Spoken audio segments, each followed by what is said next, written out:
Elisha ఒక్కడే నిలబడ్డాడు. Elisha ఒక్కడే ప్రార్థన చేసుకుంటే చుట్టూ కూడా సిరియా దేశస్తులందరూ కూడా చుట్టుముడితే వాళ్ళందరూ అనుకున్నాడు, అక్కడికి ఒకడు వచ్చి అంటాడు, అయ్యా మన పని అయిపోయింది, చుట్టూ కూడా శత్రువులు ఉన్నారు అంటే ఒక్కడే ఎలీషా ప్రార్థన చేస్తా ఉన్నాడు. పైనుంచి అగ్ని రథాల కిందకి దిగొచ్చాయి, సైన్యము దిగొచ్చింది, దేవదూతలు దిగొచ్చింది. ఆ సైన్యాన్ని చూసి ఆ పనివాడు కన్నులు తెరవబడి ఆ సైన్యాన్ని చూసి పనివాడు ఆశ్చర్యపోయాడు. వాళ్ళకన్నా శత్రువు బలం కన్నా మన దేవుడు బలం గొప్పదై ఉన్నది. ఒక్కడేనండి. హల్లెలూయా.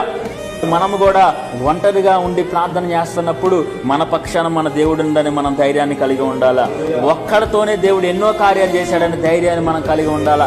బైబిల్ అంతటిని తీసుకోండి, ఎవరిని చూసుకున్నా సరే 1,00,000 మందిని 1,000 మందిని దేవుడు వాడుకోవాలా. ఒంటరి ప్రార్థనలు కానీ, ఒక్కల ప్రార్థనలు కానీ, ఇద్దరి ప్రార్థనలు కానీ, ఏ చేతగాని ప్రార్థనలు కానీ మనం ఏమీ భయపడొద్దండి. దేవుడు బలమైన కార్యాలు ఒంటరిగా ఉన్న వాళ్ళతోనే చేశాడు, ఒక్కల ద్వారానే చేశాడు.